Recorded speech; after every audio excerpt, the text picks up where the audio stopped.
I look forward to the day when the words representation and diversity are no longer in the same sentence as Latino storytelling or films. Five, Four. uno.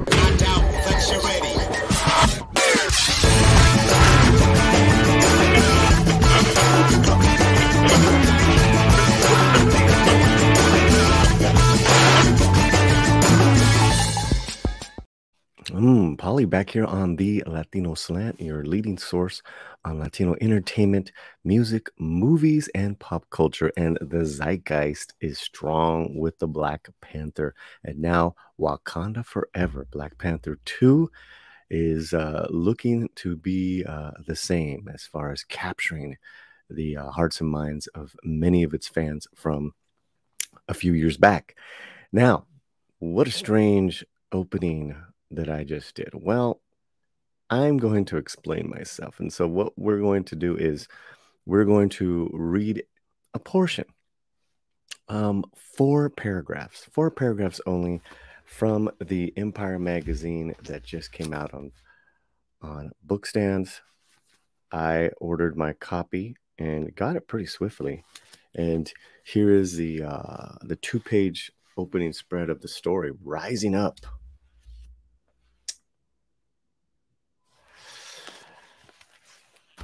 And most of the article, as far as tidbits of information regarding storyline, characters, has already been dropped online, Twitter, YouTube, etc.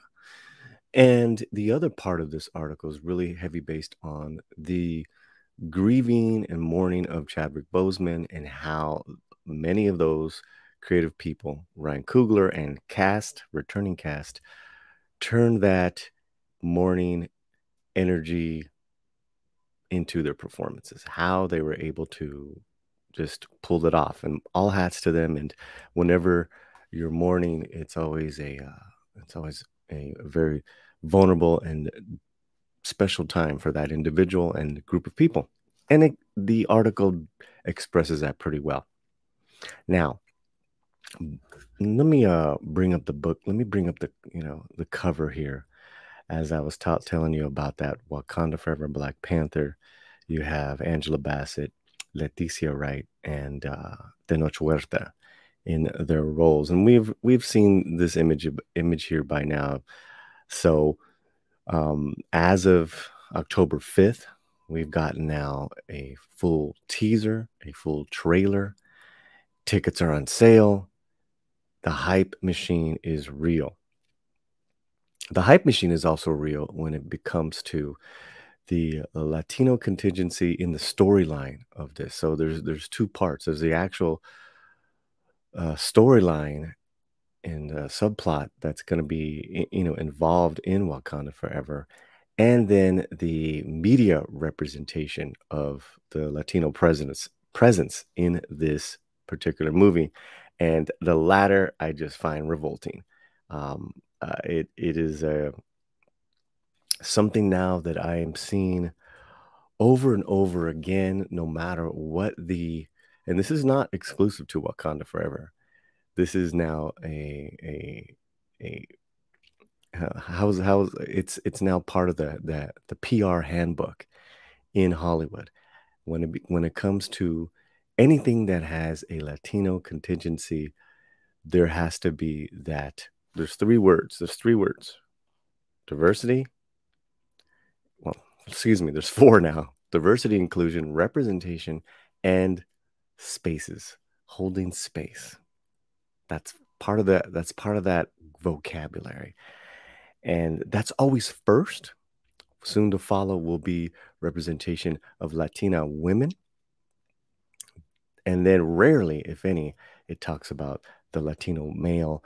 And then hardly in regards to story, what's going on. It should be the reverse, meaning it should be the story first, then the who are these actors behind the roles, whether they're female or male. It's got to be about like what intrinsically is special about either a retelling, a completely rehauling of Namor. Why make that, in this case, a fantasy hybrid of Mesoamerican, um, and how that connects to a compelling story. And that's really what I've been pushing here on the slant since day one. Okay, so that is my little take on Hollywood and how they've been repping hard lately. And I find it really it's a detriment, because that's the default setting that Hollywood is put in place. So you almost have to, when I see these interviews being done, you almost have to say and talk about the representation factor first. And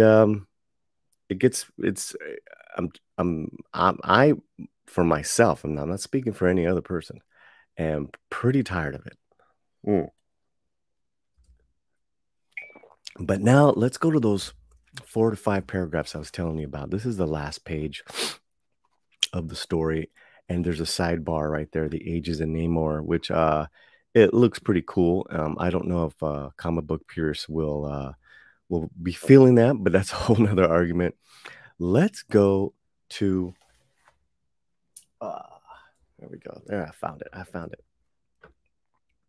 I want to go to those paragraphs I was telling you about, and pay in mind what I was just telling you about also too, in regards to uh, those default settings. Let's go right here. Okay, shall we make this a little bigger? Good. The man embodying him is Mexican actor Tenoch Huerta. Not that he knew it after a bewildering casting session. He said, I received a call from Ryan Coogler, he recalls. He said something about a shaman and people suffering a transformation. But something went wrong in the Zoom connection and it froze for about 5 minutes in the middle of his speech. Then he was back and asked me, what do you think? And I said, yes, thank you. It wasn't until my team called me the next day that I found out he was offering Namor, and I was like, holy shit. That's a nice little insight as far as Tenoch getting the the call and how that meeting went, and maybe a miscommunication between technology and language. And we have covered this in a video as well. So also check out our Tenoch Huerta and Namor playlist. Now, let's go into the next paragraph. Namor enters the fray as a direct consequence of Black Panther's final minutes. When T'Challa goes into the United Nations and reveals Wakanda to the rest of the world, that decision puts Talokan in jeopardy, Huerta explains. And Talokan has to take action to protect themselves. Those actions may not go down well. Namor goes to Wakanda with the proposition that they'll either have to accept or endure the consequences. Hence, producer Nate Moore. I have to tell you, I am. Where am I? So, with these 2 paragraphs, right, and this is again towards the end of the article, I appreciate them laying the land of actor, how he got connected to the production, and the actor talking about the story, how Namor is interjected in this world of Wakanda and the MCU. So that I'm all on board for, as far as laying those out first. What do you guys think? And there's only a couple more paragraphs, and then we'll wrap it up. So, like I was saying, that I appreciate in the article. Now, will it stay away from those default settings, as I told you about? Let's see. Huerta confirms that, as in the comics, Namor is a mutant, and in the MCU, an even more significant an even more significant aspect. God, those are hard words to put together. Here is his cultural specificity. Just as Wakanda has couched in the history of Africa. Namor and his underwater kingdom are inspired by the Mesoamerican history and mythology. They made a new narrative for the character that fits with the times, says Huerta. You can take Atlantis from Greek myth, or you can adapt it from a real culture. So there's argument there, right? Some feel that modern times has nothing to do with these characters that were created from a comic book. And then there's that other camp will tell you that it should be adapted for, what we're enduring now. Okay, so there's already that. And I do agree that Talocan is a hodgepodge of Mesoamerican history and mythology, which can fall horribly on its face or soar, just like Namor's winged feet. Ooh, you like that? Okay. And here's the final longer paragraph that I want to get to, which I have big problems with. Huerta's casting is also huge for positive representation at a time when Latinos desperately need it. I didn't know we desperately needed positive representation from Hollywood. I always thought that maybe, our families provided that. Our day-to-day people that we interact with provided that.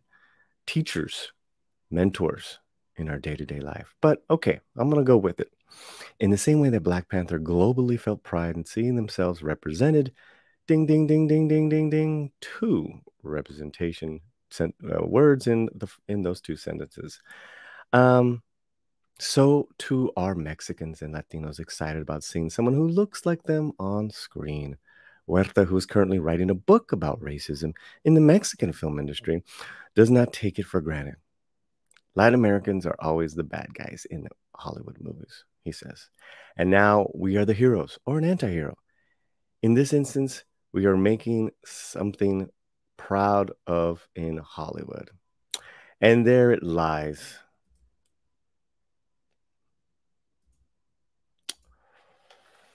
Well, Tenoch, as much as I love your work and am excited about your career, you are dead wrong.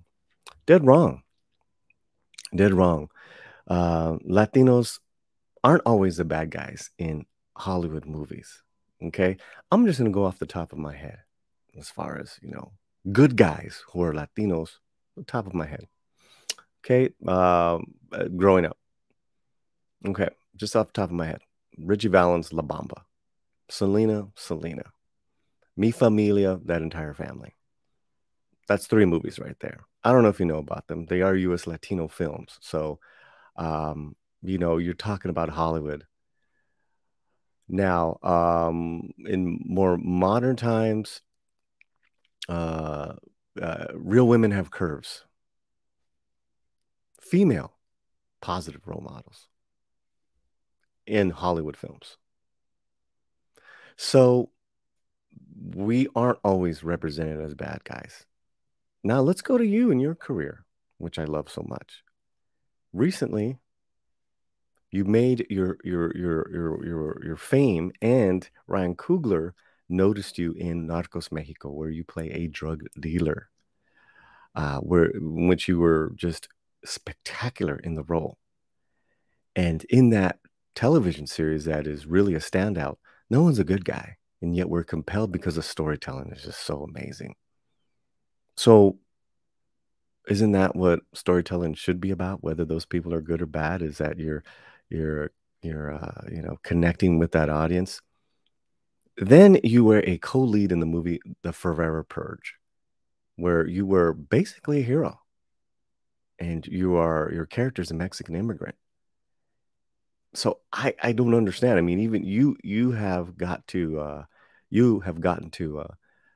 portray both roles. So we are not always portrayed as such, and I really I really feel this is part of the script that they want you to believe, and you get brainwashed. It's like, yes, save us, Disney.